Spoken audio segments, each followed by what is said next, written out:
I'd like to welcome you to a special presentation. This is a part of our series on self-empowerment, offering people what insights I believe might motivate them, inspire them, maybe intrigue them to make some positive changes in their lives.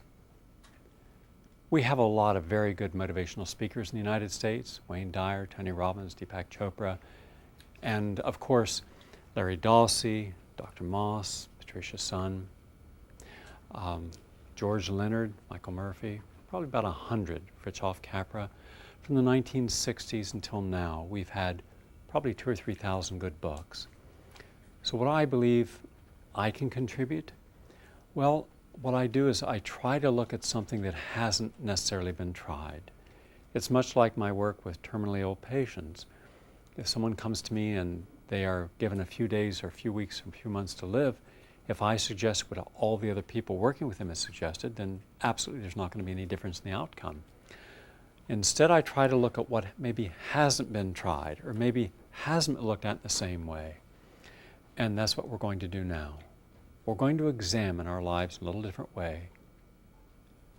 The question I'm going to ask, and the theme of this discussion, is the following: do we choose our lessons, or does the universe choose them for us?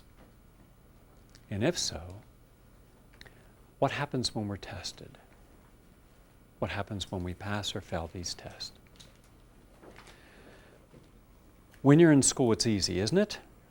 You know what to study for. It's very specific. There's really no tricks. The teacher wants to impart as much of what they believe is important for you to learn as they can. You then are responsible for learning what they've told you. They even tell you what they're going to test you on. They prepare you for it, and then you're given a test. Most people pass those tests, varying degree of completeness. The question is, does that really prepare us for anything in life? More often than not, it does not. And then one day we find out that an in-law or family member has died, or that our cat's sick, or that we get a lump in the breast or an enlargement of the prostate. Or one day a man in his late 30s or early 40s finds out he can't get the erection he once had. Or he no longer has libido, or a woman looks in the mirror and suddenly sees that her whole face is dropping. There's a jowiness that wasn't there before. And then one day we see the first gray hair, then we see the second gray hair, and oh my goodness, you pull those out. And then it gets time, if you pull them out, you're bald, or at least a patch. Then you look for the dye. And then one day you got the bags under the eyes and bags over the eyes, and you can barely see. And so we get that tight facelift, and we said, you think they took too much off? And I thought I looked all right. And everybody says, yeah, you look fine. And then we look in the mirror one day and we go, oh my God, I was bitten by a fat bug during the night. How did this happen? Where did the cellulite come from? Or if you're a man and you get to a certain age and your testosterone is reduced, you look in the mirror and your butt's gone. It's just gone. I mean, and you think, where did my butt go? It was there. I swear it was. I felt it once or twice in the last 10 years. It's missing in action. Well, your muscle mass goes, and that's muscle. Now, it's terrible when you have to sit on a toilet and realize you got to hold the side or you fall in. That can be embarrassing. Someone walks in and you're just your feet and your arms up in the air. And you got to get a wedge to get you out. Every day we're given challenges. And the idea is we should be able to pass these challenges. But more often than not, we don't. And even worse is we're not actively looking for the lesson that would allow us to grow in life. I'm going to share a story now. Real story. Everything I'm telling you is absolutely correct. I'm going to talk about two people who I know. I know them very well. I know the woman for about 3 years, and in the relationship she was in, I know both people, the man for longer, because he's someone that I'm familiar with, and I've had the opportunity to hear both of them and talk about their journey. Now, I'm just going to use them as an example. It doesn't mean it necessarily reflects with your own lives, but there's something instructive in this story. First, we have a woman who's creative. She loves the arts. She believes she could be a very talented singer. Her model is Sarah Brighton, is it? Andrew Lloyd Webber's ex-wife, who's an extremely gifted performer, but in a more classical range. She has that wonderful kind of voice that can take you in a lot of different directions. And that's who inspires her. She plays some piano by just listening, and she can play some guitar. She works at menial jobs, is loyal to the work, but is bored. She always feels that whatever she's doing isn't good enough. She's in a relationship that's dead-ended, but she's loyal to the relationship. There's a lot of fighting and arguing, and there's really no pleasure in the joy of being in a relationship. But there's this obligation, part of her background coming from the country where she comes from and the family that she had, is that if you make a mistake, you've got to stay with the mistake. You've got to honor your mistake. And so she has. She stayed in this relationship for a long time. And yet when I ask her, are you happy in this relationship? No, I'm not. It's miserable. What do you do? Well, all the things that she felt were her gifts, she has put on hold because of the relationship. So in other words, you don't have a life, you have a relationship. Okay. And all right, what if you were given a chance then to have a quality relationship? Someone other than who you're with, who wouldn't judge you or try to change you or wouldn't limit you, would allow you to be this person. I'd love nothing better, Gary, than to be a free soul, to be able to live my life as I believe is important, where I had time for myself. I need private time. I don't want to be told, where am I going? What have I done? Who have I been with? Who do I call? I don't want jealousy and envy and possessiveness of a man who is so insecure that any action I take, he feels threatened by, if it doesn't include him. Well, are you assuming then that the man you're with is the only man you could be with? And then in comes the old beliefs, the guilt and the shame. Well, maybe I should try harder. How many times have we heard people say, try harder? And, so not everything's perfect. And then you have someone say, well, look at us. We don't, have the best relationship, but we've stuck with it. All right, have you ever heard that? As if just sticking with it, you get a door prize. That we suffered. You're damn right we suffer. We don't have anything in common. Absolutely nothing in common. We don't even communicate. Yes, we begin to look like each other. I don't even have to say anything because I know what she's going to say, and she doesn't have to say anything because I know how I'd respond. So why talk if you already know what the answer is? Nothing's new in our lives. It's Tuesday, we're going to watch this. We're going to eat this. We're going to do this. I even know when she starts to complain, what she's going to complain, how she's going to do it. So I don't even have to, I can disconnect. And they call that a relationship. That's not a relationship. That's a torture ship. That's a pain ship. That's a hardship. And yet people pride themselves in their endurance on it. As these people run a marathon, I could never endure that. You've endured a lot worse. Your relationship's like running a marathon every day of your life. You blister your soul but not your feet. So the daughter took the example of the parents. Dominating, highly opinionated, very dismissive father, one who found it necessary to demean his daughter, to make her feel unworthy, and didn't give her unconditional love. Now, here's a woman that has a chance to make a break, and she does. And she does it almost instantly.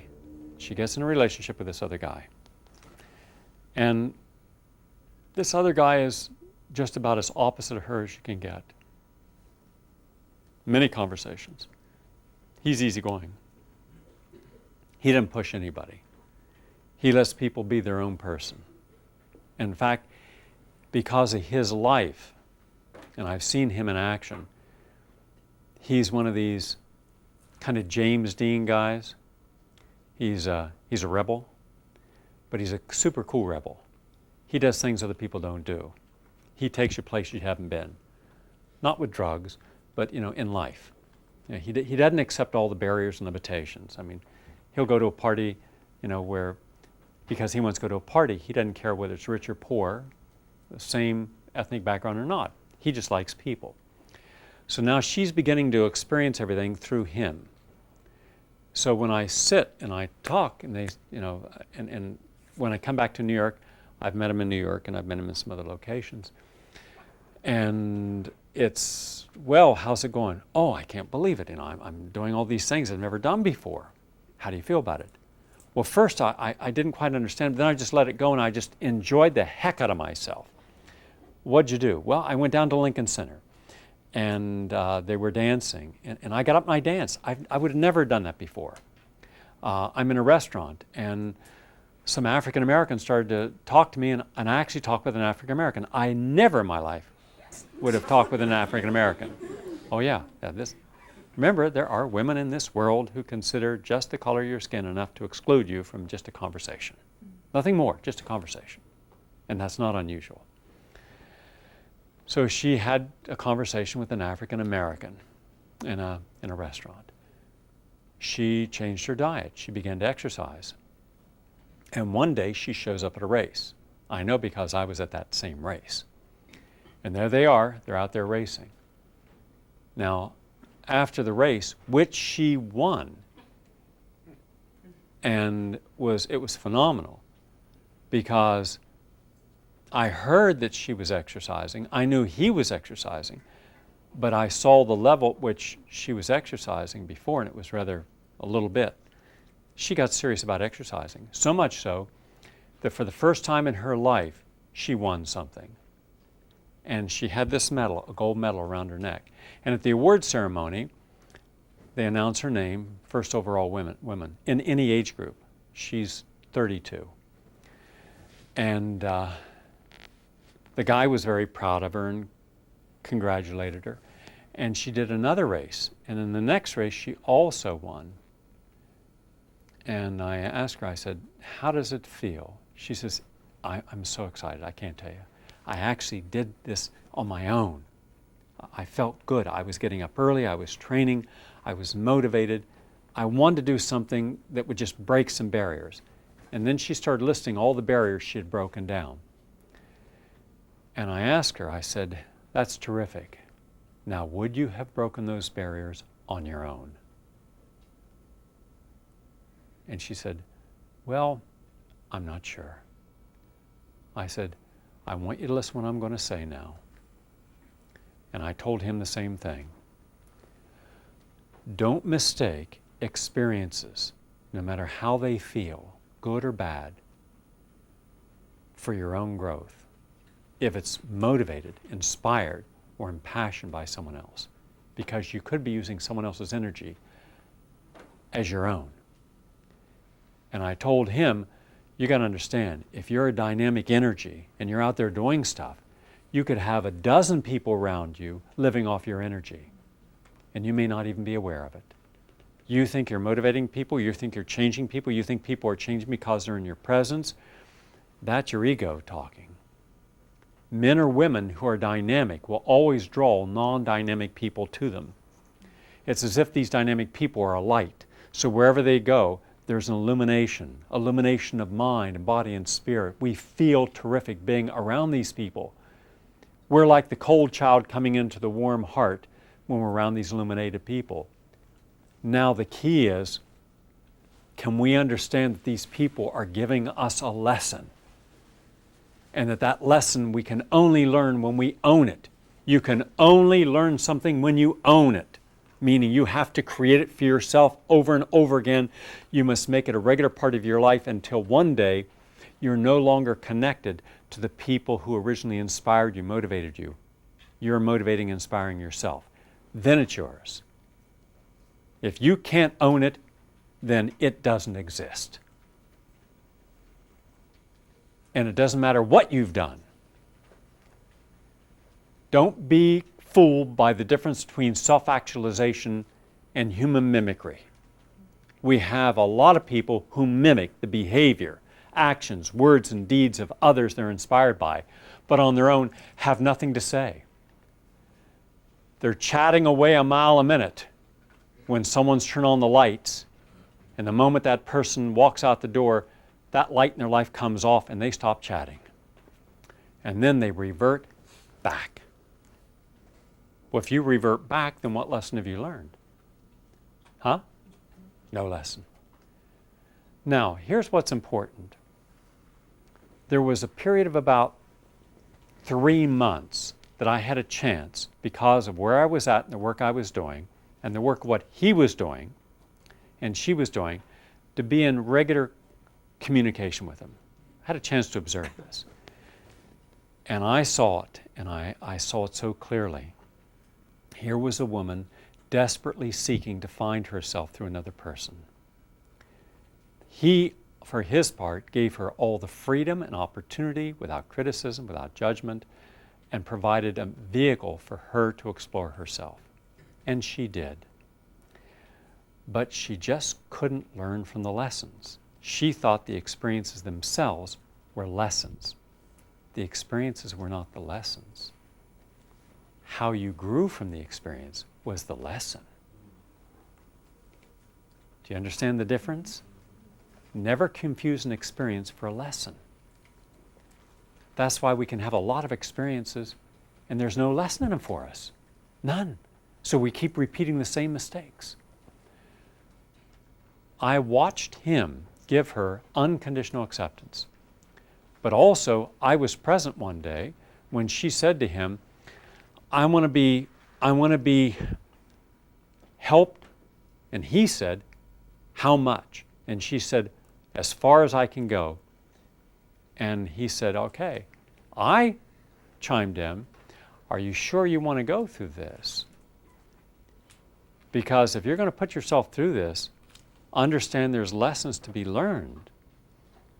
Don't just go do something if you're not willing to learn a lesson. Otherwise, you're both going to be frustrated by the outcome. Well, for the next couple months, this woman did everything she possibly could in every area of her life to grow. Except she didn't grow at her primal level. Not once. Then I offered a suggestion. At the end of 3 months, I had a conversation with this man, and I said, he was happy as can be. And he was telling me about the future and what they were going to do together. And I said, I like you, and I believe that you're a person who has great capacity for empathy and motivation. You're a life coach. And I said, offer a test. What kind of test? A simple challenge.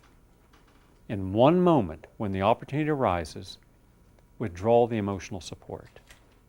Just temporarily. Test her. He said, why? I said, because I think you're living an illusion. And I know she is.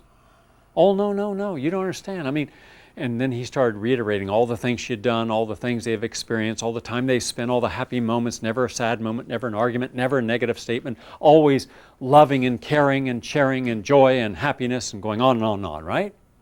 I said, that's true, but I'm an intuitive. My mother was an intuitive. She was a sensitive. I have the gift. So as a friend to you, I'm offering you a lesson. Don't be confused by what people do. She's merely mimicking you. But prove me wrong. And right after that lesson, wait just till the next morning and then apologize. And try to show that life has its little ups and downs. And when people care about each other, it's okay to have a dispute on something. It's okay to say inappropriate things occasionally. It's going to happen.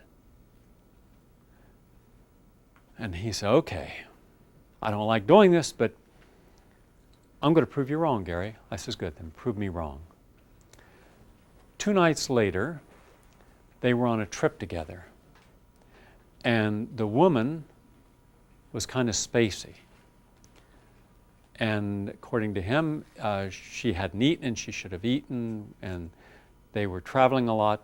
So he simply said to her, he said, you're not in a good mood now, so I'm going to withdraw myself until you're in a good mood, because I'd rather be alone than be with you when you're in a bad mood. And as he was walking away, and he said, I really don't want this energy in my life ever again. She heard, I don't want you in my life ever again. Isn't it interesting what people will hear? Now, who do you think heard that? The conditioned self. Because the conditioned self always is looking at the exits in life. Always. Every single thing a person who's insecure does is they're taking a step forward with new experience, they're looking for an exit strategy. Do you know what I'm talking about?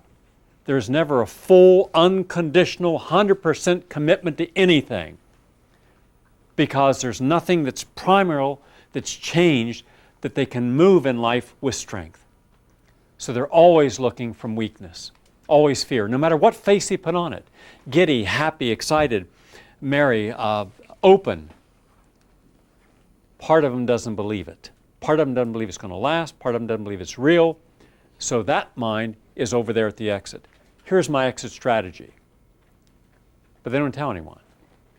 But all you have to do is use intuition and you'll see it. How many times in your own life have you found that people who you'd work with, spend time with, cared with, shared with, first time there's a crisis, boom, they're gone. They're out of your life. And you say, why? What, one little episode and you're gone? Well, sure enough, the next morning, according to him, he apologized and reiterated his commitment, his love, his appreciation, his respect. And he said, Gary, it was as if one evening I'm holding this warm, beautiful rose, and the next morning an ice cube. It's like that. She cut that energy off like that. She was already gone. And she moved out that day. She didn't want to hear about anything. She says, well, I don't want to be around someone, what did he say? And then later that day, he said, would I speak to her? So I said, what are your feelings? She says, well, I don't be around anyone who, is going to be hot and cold on me. I says, from what I understand, always been as hot, no cold. And what you got was a test. And we are given tests in life. And how we respond to the test will determine whether or not we're growing or not growing. And it's the tests you don't know are coming that determine the quality of your character, your integrity, your decency, your ethics, your morality, and your determination as a human being. If you fail this simple test, then my God, what would you do if there was a serious test?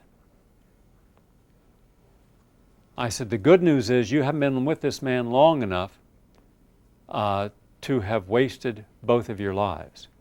But where are you going to go now? She says, well, I'm going to be around other people. I said, oh, other people that you came to me and you went to him and you talked about the other people who just want you for your body or just want to use you or just want to overwork you in work and just want... So now you're going to take someone, this guy who cared about you, and you're going to throw him aside as if there's a better relationship you could connect with? It's not going to happen. And who else is going to give you your freedom to be who you are without any conditions? No one. But that's exactly what she wanted, because the game is in acting like you want to grow and then acting confused by everything that happens.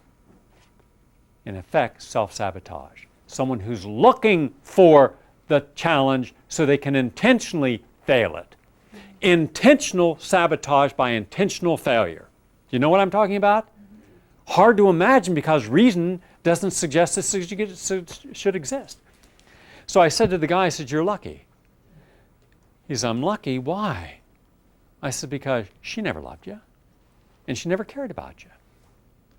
She's so utterly selfish and self-absorbed, all she cares about her story. Because in the end, what did you ever talk about except her story? Everything you told me was about her story, her father, her brother, her ex-husband, her. It was never about you. And anything that she did share with you is only how you provided a vehicle for her to have the experiences in life that she wouldn't have had on her own. You were the door opener, but should she go through it? No, she peeked through it. When you peek through an experience, it's not the same as surrendering and moving through it. So she always had an exit strategy. So now look back. How many guys has she left? How many jobs has she left? How many people did she push away because she's utterly selfish and self-absorbed? And what did she actually ever contribute? Then this nailed him. It's kind of the real tough part of this. And sometimes when I'm counseling people, and at this point I'm counseling, I got to say it. I said, did she ever come over and embrace you? No.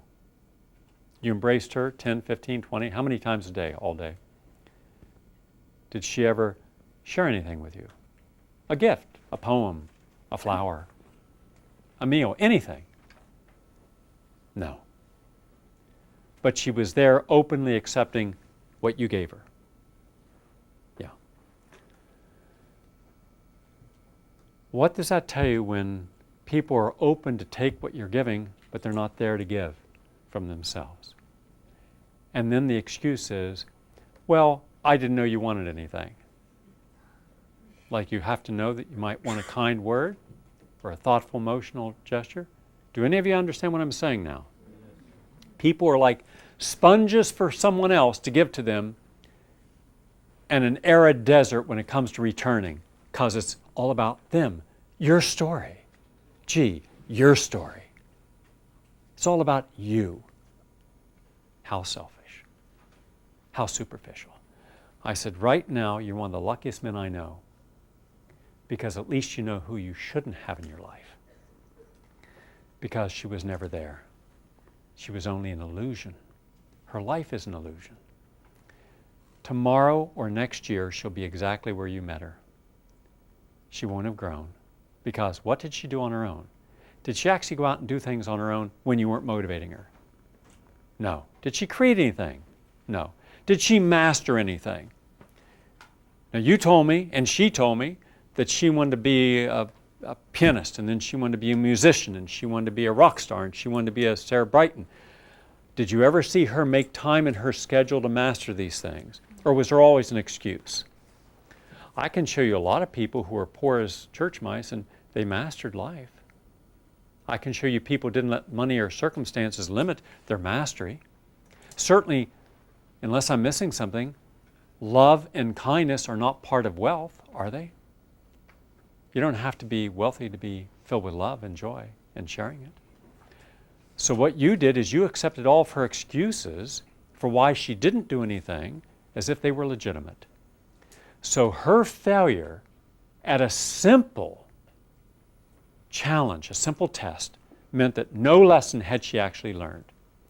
So then I was there talking with him when she drove off, and I walked over to the car and I asked her, last thing I asked her, because he hadn't, I said,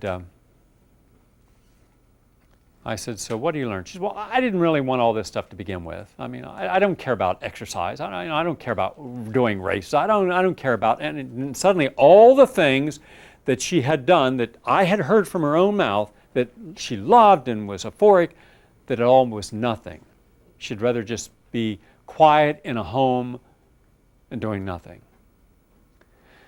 Now, which one of the statements is honest? None of that meant anything, or it did mean something. Which do you think was honest? It did not. You say it did. Why would you say it did mean something? Because she experienced that in the moment, and it was an adventure of her life. And so it had a reality that she connected to. If she connected to the reality, then she would have been allowed to own it and go forward with it on her own. Experiencing something doesn't mean you connect with it. She had experiences, clearly. she didn't connect with it. What you don't connect with is not real. Well, the obvious answer is that it didn't mean anything. But I still feel it meant something. It only meant that she was allowing her life to be carried by someone else's energy. She was on someone else's life support. On her own, she had no life support. And how many men and women do the same thing? Accountants do. You're right. You're an accountant.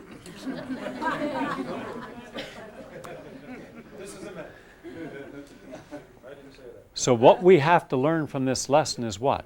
We have to learn that when life gives us the opportunity, we should look for the lesson in all things. That indeed there is no lesson until we choose to learn it. Now think how many people don't want to learn a lesson. Do everything they can to avoid lessons, deny lessons. And how do you deny lessons? How do you avoid lessons? You stay firmly entrenched in the old beliefs that you don't have to learn anything new because everything that you need to know you already do. All you have to do is just continue doing more of the same, work harder at the same. Well, where does that get you? It gets you where you've been. You can't go any further in evolving from where you're at unless you change something. There has to be something that takes you beyond that. All the other energy is just an adaptive energy. It's not a transcendence energy. So by growing and by going out and seeking out a lesson that would challenge us, then we see the mantle of our being.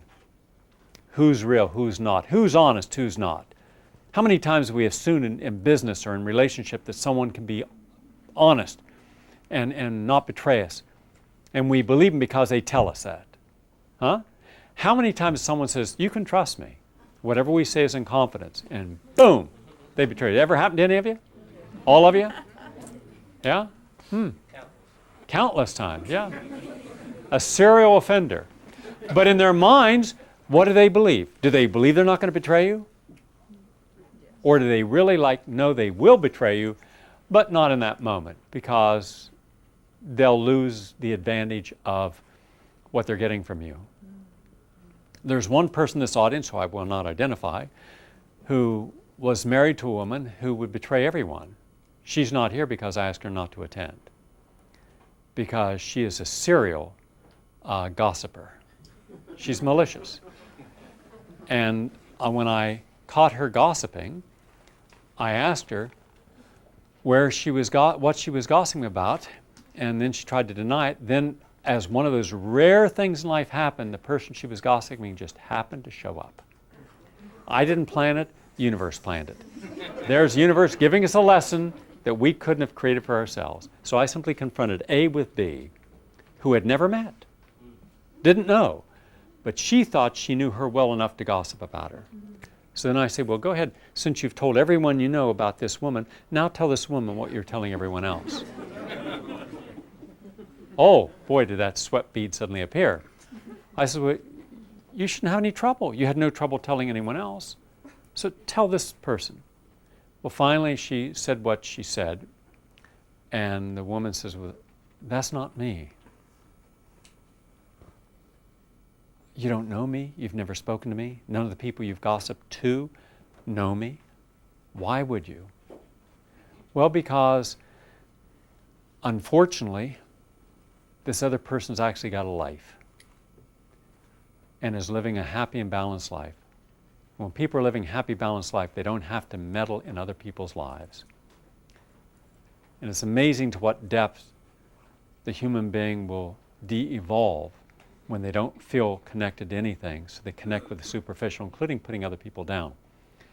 So now I just said to this woman, I said, for you and everyone else that gossiped about an innocent person, you're not to come around anything I do. And they've been hanging around my running club and the health support groups and coming to lectures and whatnot, coming to detoxes, coming to 2 years to a health support group, learning the lessons I'm sharing now, motivational talks. But when they were challenged, when they're given a test, they failed. The trouble is it took that long to get the test to them. Had I gotten the test 2 years ago, they'd have failed it then too. You don't become honest and dishonest, trustworthy and untrustworthy. You're untrustworthy to begin with. You're dishonest to begin with. You're an illusion to begin with. And you simply disguise it. We're masters of creating a functional face to a dysfunctional being.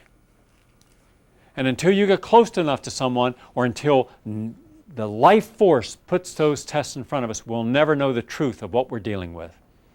And there's where the pain comes. When you think you know people, you think that you can trust people, and then they're tested and they fail.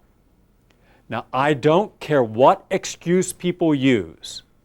I don't listen to excuses. You know what happens when you don't listen to excuses? Then there are no excuses. If you're dishonest, I don't care why you're dishonest. If you're mean-spirited, I don't care. You can tell me that you were abused before and that justifies your anger and mistrust. It's immaterial, isn't it? It's irrelevant.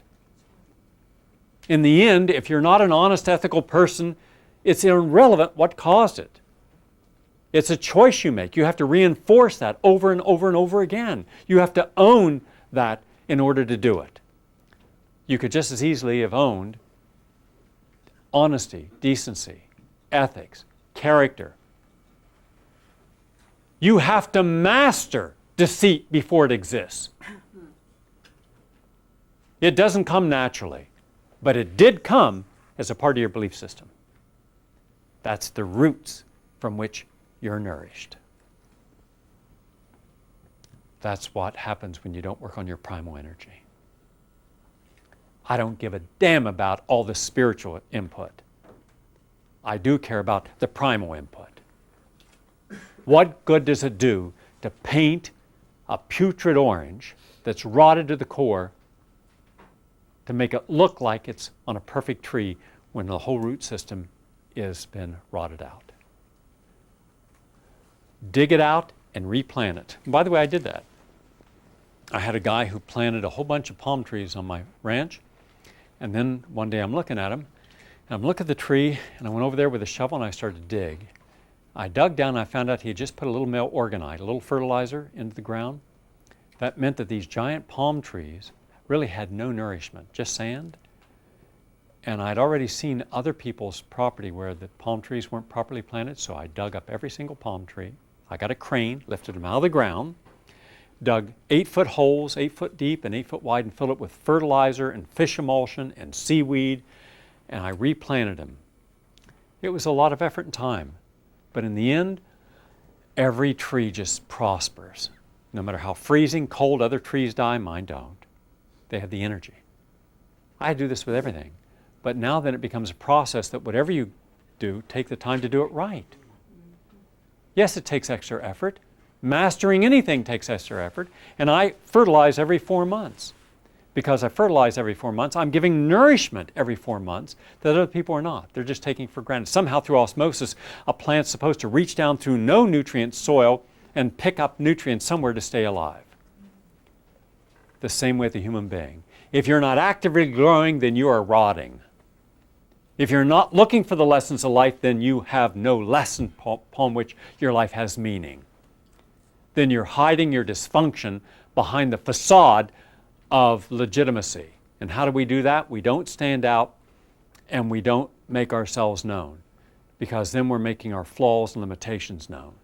Therefore, the less that we do to commit ourselves to anything, the less anyone knows how short our shortcomings are. Which is one of the reasons you see so few people willing to commit themselves to causes outside themselves.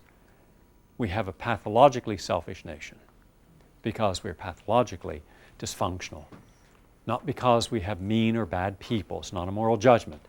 It's a reflective judgment. And just look at how few people ever commit themselves to social causes.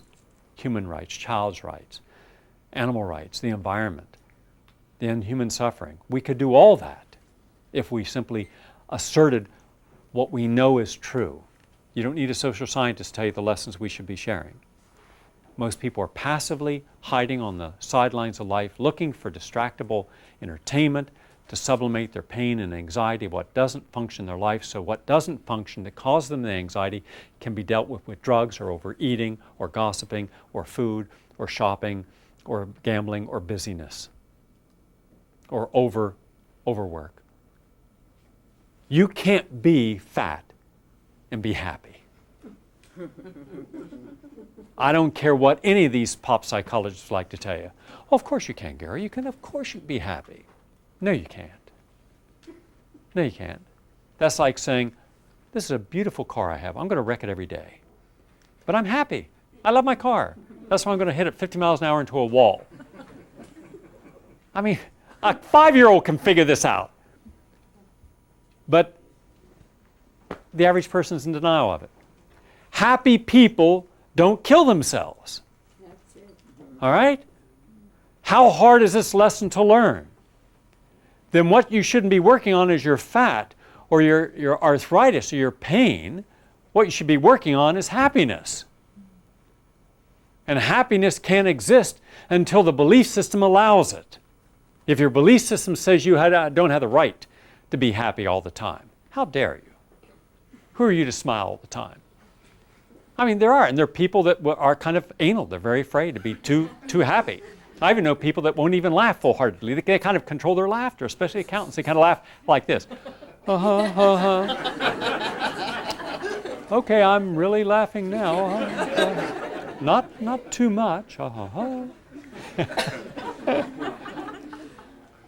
My goodness, we try to control everything because everything has been controlled. Everything's been controlled in our lives. We're fearful of the person that wants to be the rebel and break some rules and push down some walls because they have been so indoctrinated these walls are real, that our limitations are real. You're a certain age, that's a limitation. Certain size, limitation. Certain gender, limitation. Certain race, limitation. Certain economic or educational background, limitations. We are told that we are limited because someone doesn't believe that we have a right to feel unlimited. Because what would be different if you were unlimited? You'd have no barriers.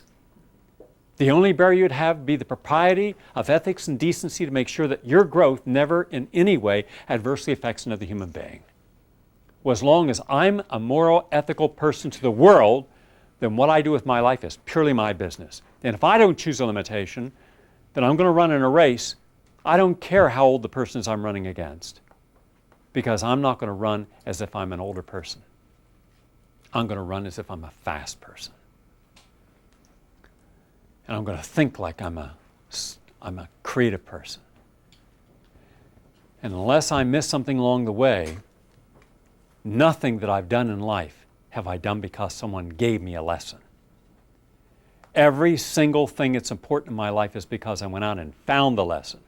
And when tested, sometimes failed it, and then stopped long enough and got the ego out of the way to learn from the test that I was given that was painful or I didn't like and say, okay, I don't want to learn this lesson again. I want to learn it once. So no matter how many times I'm tested, I know I can pass. Now, what is the truth in my lesson and what is the truth in my being tested? So if someone calls me and says, Gary, I heard you had this celebrity down at your ranch and you were detoxing. What's her name? It's none of your business. Well, tell us something. No, I don't tell anything. I don't break confidences. Everybody breaks confidences. I'm one of those people who don't. I've never broken a confidence, ever. No one ever knows anybody who I've counseled, because it's no one's business. And if I say something, I'm not going to make an exception, because if I make an exception, then I failed the lesson. If I say you're my friend and I will help you, if I say it's inconvenient for me to help you, then I failed the lesson. If I say my health counts, but then I decide I'm hungry, as I'm on an airplane yesterday, and they give you that little bag of crap to eat, and it almost reminded me of a bunch of pigs at feeding time, sticking their nose in a trough and eating slop. All right? Like chicken Kiev. Well, it was mystery meat. I'm sure it wasn't from Kiev. Roadkill from the Bronx. That's what it was. So I simply say, and the woman says, why aren't you eating? I say, well, because I value my body. And the woman sitting beside me says, well, can I have your stuff? I said, sure. And of course she ate it, and she would have eaten more. But if I'm going to say that one of the lessons of my life is I want to honor the body, then I can't do anything that dishonors it. I can't have this sliding scale of compromise. Because if I start compromising, then where does the compromise end? If there are principles by which I know that I'm honoring my life, then I have to honor that. And one of the principles I honor my life is if I set myself some realistic goals to be healthier now than I was last year, to be happy as I can be, then I have to challenge anything in my life that allows unhappiness to manifest or compromises my integrity. So frequently the challenges I'm given, the tests I'm given, are ones that test the very core of who I am. You haven't seen me attack anyone on radio because I was attacked. You haven't seen me attack anyone on the internet, though I've had thousands and thousands of emails attacking me. You haven't seen me defend myself when I've been challenged. Because if I did that, it would show that I was insecure about who I am. I'm not insecure about who I am. I'm happy with who I am. I'm a happy guy. And because I'm a happy guy, then I don't have to sit around and tell my story. And when I'm not telling my story, I can live life. And then life is the story. Therefore, every day, I open a new picture book and write a new story of life today. And then, if you're in my life, what's important is today's going to be a new story that has nothing to do with yesterday's story. So there's newness, excitement, there's adventure, there's challenge, there's growth, because I'm not anchored to anything. The anchor is our fear. The anchor is the conventional way of living that somehow my beliefs that I grew up with in West Virginia would guide me through my life. No, I just returned from a reunion that was more like watching a rerun of Night of the Living Dead. Just like zombies walking around looking for someone's brain to eat. Everybody's smoking and drinking and eating garbage. There was one guy, I went to the reunion, they had all this fried chicken. I guess it was chicken. It's West Virginia. You could put anything, nobody would complain. It could be inner tubes, who cares? Just barbecue it and it's okay. And this one big guy, you know, and he looked like my father. And that was scary because nobody would talk with me like, you know, I go to sit down with some buddies I went to school with and, you know, it was all, well, how's it going, Gary? It's going fine. How's it going with you? What can I say? You know, 3 marriages, you know, and a bunch of kids and, you know, looking forward to retiring and, but what do you look for beyond retiring? That's enough, isn't it? Retire. No, but what can you say you're really happy about your life? Well, you know, I raised a family. But were they happy and are you happy? Are they functional or are you functional? What's functional? And all the while, not a single concept that they could change anything in their life or would want to. In fact, I offered everyone in my graduating class an opportunity to come join me in my branch down in Florida, and I'd put them through a whole detox. Of course, free, just to help them regain their life. Nobody, nothing, like I never said it. That's the fear. That's where you're not only looking at the exit, you're glued to it. Right? I'm telling you, someone took their psyche and glued it to the exit. They might wave to me, but that's it. There's no growth there. And it was sad. You know how sad it is to see people who had no life? All they had was an existence, and no lessons did they learn because they didn't believe any lessons outside of high school or college were relevant. So every time they were tested, they simply adapted to the pain of their test. And when you adapt to the pain of a test, all you then know is pain. So you develop a tolerance for pain, a tolerance for deception. We have a tolerance for everything negative. What if you made intolerance a part of your growth? You will not tolerate the negativity. You will not tolerate deception. You will not tolerate limitation. You will not tolerate closed-mindedness. My goodness, you'd have to surrender an awful lot of people in your life, wouldn't you? But what good is to have people in your life who are not growing? What's the point? Because one of two things are going to happen. You either have to stay where they're at, or they're going to have to stretch to where you're at. And more often than not, our own fear of feeling alone keeps us with the known and limits us in our potential. Think of that. I know people that live in the same neighborhood as their parents instead of living where they ideally could live because of fear. It's their life, let them live it, but live your own life. I don't believe in this thing of being around our family. Because our family's miserable, we should live there and go over and be miserable too. That's stupid. I remember once I was dating in high school, and a woman said, "I'd like to bring you home to meet my family." I said, "Why?" Quite frankly, I don't want to meet your mother and father. Well, Gary, it's appropriate. We're dating. Well, if we have sex, are you going to tell them and ask them to come and watch us? She said, "What?" It was the last I heard from her.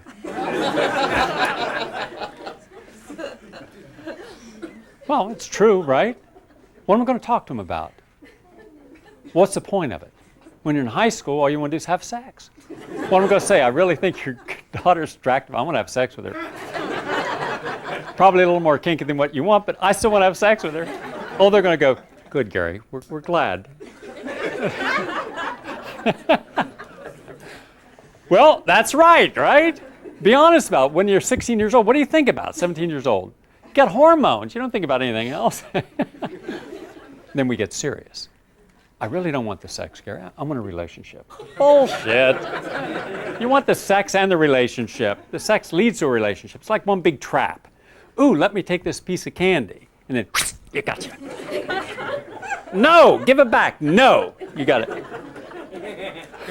My life's worth more than this sex. No, it's not. Now you're in a relationship. Oh, what we commit ourselves to for what little pleasure and joy.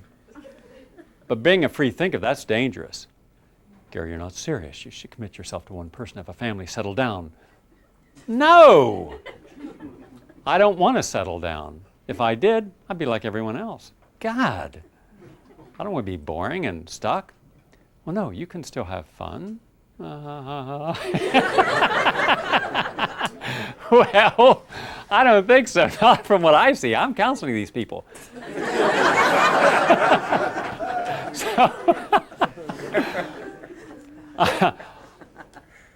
I'm that guy riding off on the horse. I'm not sticking around to eat the apple pie. I think we should all be on a horse riding someplace. I think it's important just to feel free sometimes. Just free. Man, do we have a hard time with the idea of free. Now, you can still be in relationships and be free. Doesn't mean you can't be. But you got to respect your own autonomy and respect other people's autonomy. That goes against the whole basic flaw in the foundation of our beliefs. You're only a somebody if you're in a relationship. You're a nobody until you get there. And thank God you finally get there, because you made everyone nervous until you did. Everybody's making these judgments about you without knowing you or caring about you. They only care what you represent to them, because you're a mirror to what they're not. And when people dislike something in themselves, they're reflected upon someone else. So you're merely the reflection of everything they fear. So the more insecure they are, the more insecure they expect other people to be. They identify and associate with other people's pathologies, but not their own. So now you're not telling the same stories that they're listening to or hearing or telling other people. You're doing something original. You have your own life. You're not afraid of being alone because you're not lonely. You're not afraid of other people because you respect life. And you're looking for what is human in the other person, not just objectifying. And all they're doing is objectifying. Are you Catholic? Are you Jewish? Are you Protestant? Are you rich? Are you poor? Are you educated or not? Are you in business, MBA, BA, BS, PS, PhD, clinical, not? By the time you've finished, you feel like someone's taken a razor and just cut you in 3,000 pieces, taken one piece and saying, this is who you are. If that's who I am, that one piece, then what about all the other pieces you didn't identify? Then they got a problem with that. If I'm looking at someone, I want to see the whole person there. I want to see them at the level that they function. I want to see their life energy. I want to connect with what's real. I don't believe we should be connecting with the illusion of what we'd like in another person, but the reality of what they are. But there's where your intuition comes in. You must have the power to see inside the person at what their core is. Because in the end, sooner or later, you're going to find out. If it's a business or a friendship or any kind of relationship, wouldn't it be nice to know all about the person right up front? What if there was like a psychic fluoroscope? You get to see everything, no secrets. Whoa. And you think, I didn't know all this about you. I'm going to pass on it. Yeah, but I'm dressed right, Gary. I know, but your brain's not. You know, and there's a manipulation in there, and there's an insecurity in there, and you're just attached with everything from your past. And if I accept you, I got to accept everything from your past. So your story is going to be an unrelenting story of your past. I don't care about your past. I care about you in this moment. Now, can you be present in this moment? To be present in this moment, you've got to learn a lesson about the moment. And your belief system didn't tell you about being in the moment. Your belief system says you have a past and honor it. All you can do is grow from your past with everyone else. Well, I take a look at every one of my past, and I don't want to be a part of that. I want to grow from where I'm at now, today. So can you be present for your own life? To be present for your own life, you have to recognize what the value of your life is. Now, we all have a value, but you don't have a value if you don't recognize it. And your dysfunction is going to disguise your value. It'll limit it, because we're not going to master our life if we've already mastered our excuses. You either have a life or you have excuses, one or the other.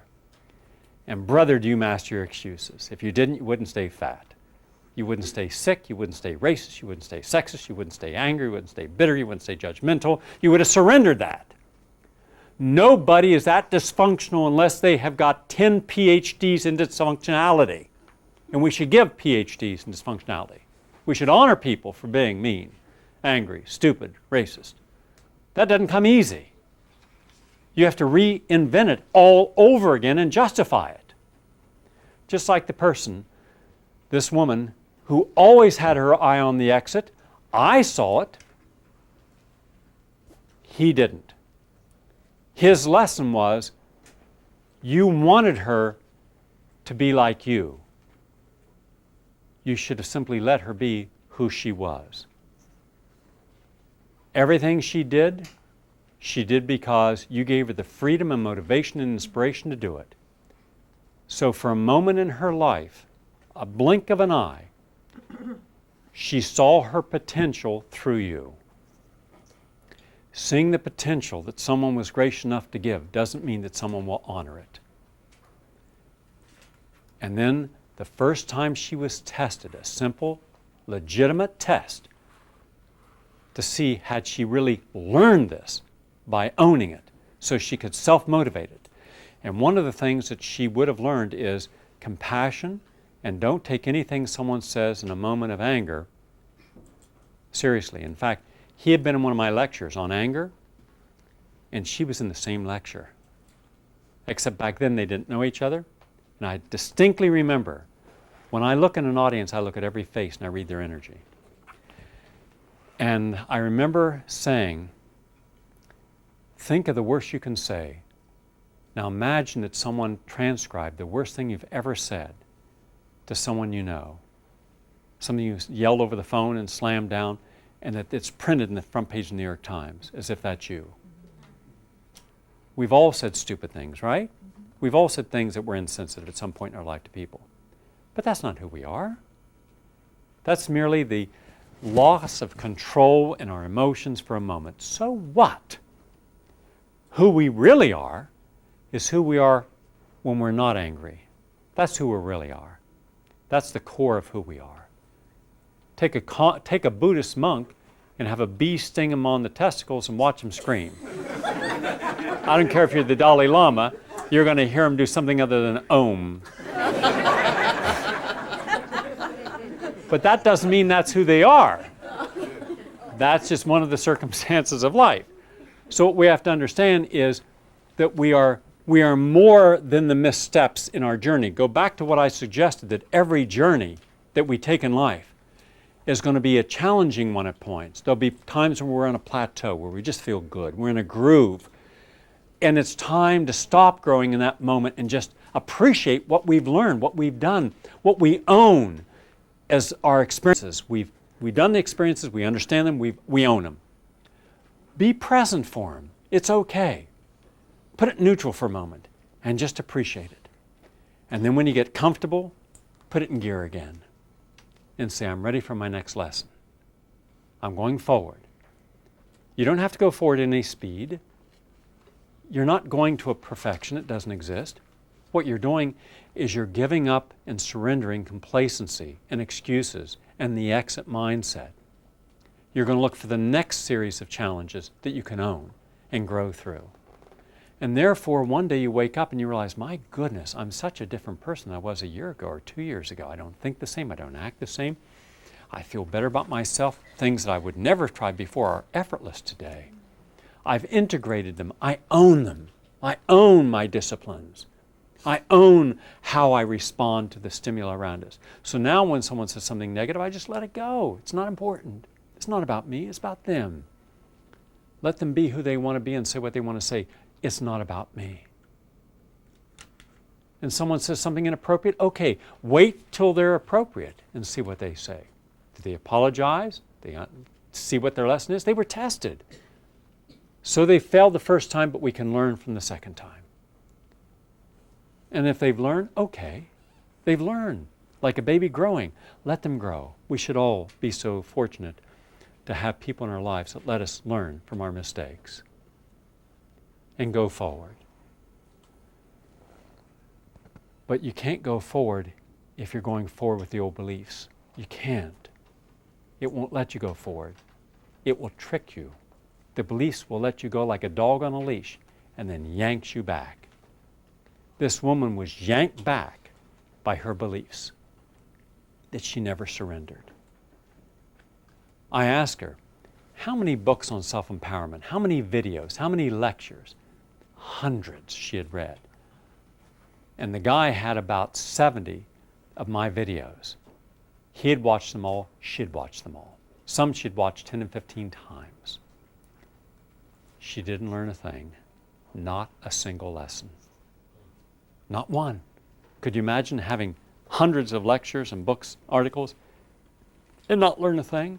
Because in the end, it's like jumping across the Grand Canyon 80%, 92%, 97%. You have to start all over again. What we don't learn, we literally have to start all over again. We have to start from the beginning. And then this time, learn the lesson right. And when you're willing to learn a lesson right, then you can change and you can surrender the past and you can be a free-willed person in the moment. But you have to own that lesson and you have to be prepared for the challenges and the tests. And when the challenges and tests come, you have to be open and willing to be there for them. I look forward to the challenges and tests in life. I look forward to where I have to stand up and be counted for what my beliefs are and values are. Because if I'm not confident in the authenticity of my beliefs and my reality, then how possibly could I be an advocate for change? How could I help women? How could I help men, senior citizens, children? How could I help suffering people around the world? First time I'd be challenged by authority figures at threat of loss, I'd just buckle up and go hide someplace. To stand in the front of the challenges I have is to test my beliefs constantly. It's like having 1,000 people stand a foot away and fire machine guns at you and know that not a bullet's going to hit you. Because when your beliefs are based upon a universal truth and you're willing to be tested, then you're not going to be hurt. When you don't have the courage to stand for something you believe in, then you will be hurt. And what hurts you is your fear. What hurts you is the uncertainty of your own strengths. So now ask yourself, what are you willing to do to learn new lessons? To learn a new lesson, you have to put yourself into a situation where a lesson will be there. The new experiences. Don't make it an intellectual trip. The smarter you are, the more you think it should all be intellectual. It has to be self-actualized. You can't run a race till you're on the road running. We do too many things in our mind and then therefore make the richness of our metaphors more realistic than reality. When you've dreamed too much, then you've got to get back to reality. And reality is living every day in a real way. And one day you wake up and you don't have to fantasize. You don't have to speculate. And you don't have to dream because your life is living a dream. Everything you dreamed, you're now living. Everything you want, you're now engaging. Because you've surrendered limitations, because you realize there are no limitations in life. There's no shortages. No shortages of love, no shortages of mental resources, no shortages of friends, no shortages of anything you need. Every tool you need in life to succeed and master your own life is present. You can't, however, embrace them as an intellectual or emotional exercise. You've been conditioned to emote. Because you cry, you think it's real.